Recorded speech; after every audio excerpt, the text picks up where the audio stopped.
اچھا جی، آج میں سٹی کورٹ پہ موجود ہوں. ہمارے ساتھ موجود ہے سر. السلام علیکم. وعلیکم. سر آج اماں موجود ہے، کیا مسئلہ ہے ان کا ذرا بتائیں. ان کا مسئلہ یہ ہے کہ امان بیٹے کا نام ہے. اچھا. اور یہ خاتون خود بیوہ ہے. جی جی. یہ جو بچی ہے یہ امان کی بیٹی ہے. اچھا. اس نے کیا کیا تھا، نیو کراچی کے علاقے میں منشیات بک رہا تھا. ٹھیک ہے. تو امان نے اس کے خلاف آواز اٹھائی تھی. اس کا جرم تھا. ٹھیک ہے. ایک جرم ہے جس میں اس نے آواز اٹھائی منشیات فروشوں کے خلاف.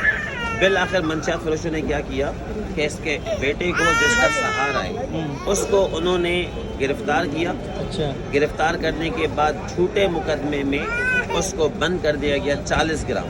اچھا. 40 گرام چرس میں اس کو بند کر دیا گیا. اچھا. اب کہنے کی بات یہ ہے کہ اگر کہ ان مافیا کے خلاف آواز اٹھاؤ تو یہ حال ہوتا ہے.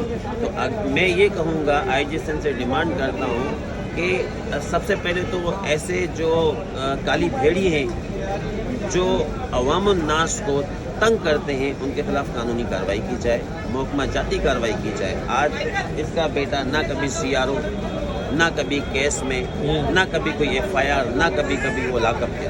لیکن اس کے بیٹے کا جرم صرف ایک تھا، منشیات فروشوں کے خلاف آواز اٹھائی اس نے، اور آج وہ اپنا جرم جو ہے جیلوں میں جا کے. سر اسی کی وجہ سے جو لوگ اپنا حق کا آواز بھی نہیں اٹھاتے ہیں. اگر وہ اٹھاتے ہیں تو وہ پھر کورٹ کے چکر ان کا فیملی لگانا پڑتا ہے. ایسا ہی ہے.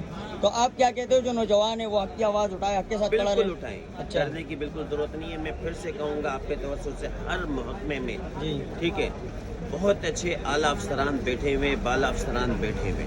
ٹھیک ہے، پانچوں انگلیاں برابر نہیں ہوتی. بالکل. ہر ادارے میں اچھے افسران موجود ہیں. اگر کہ کوئی آپ لوگوں کے ساتھ غلط کرتا ہے تو بالکل آپ کورٹ آئیں، کورٹوں کے دروازے آپ کے لیے کھلے ہوئے.